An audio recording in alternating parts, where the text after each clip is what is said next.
The federal funding cuts about to make a big dent in money for local domestic violence prevention and crucial help for survivors. It is why Oregon Congresswoman Suzanne Bonamici met with several local nonprofits, urging her to work to restore the millions of dollars to help women and children. Lisa Balick was at that meeting to find out what could disappear and how lives are at stake. She joins us live from downtown Portland. Lisa? Yeah, I found out there's a federal crime victims fund, and that money is not from taxpayers. It's from fines and penalties for federal convictions. Now, it's that pot of federal money that's starting to shrink, and it could affect lives here in Oregon.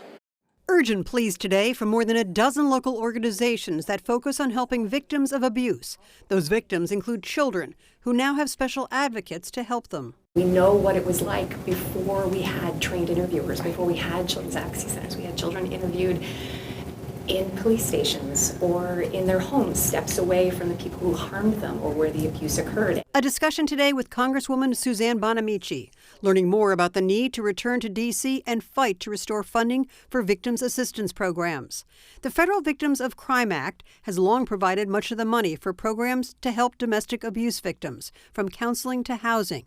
States now expect to have that federal funding cut by almost half. What happens when that's not there?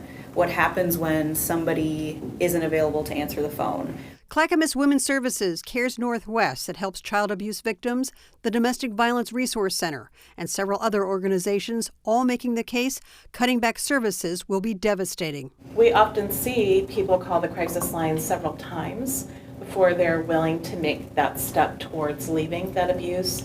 And if we're unable to provide people true services to escape that abuse, we've lost that trust, and they're going to stay put, and we'll see more people die.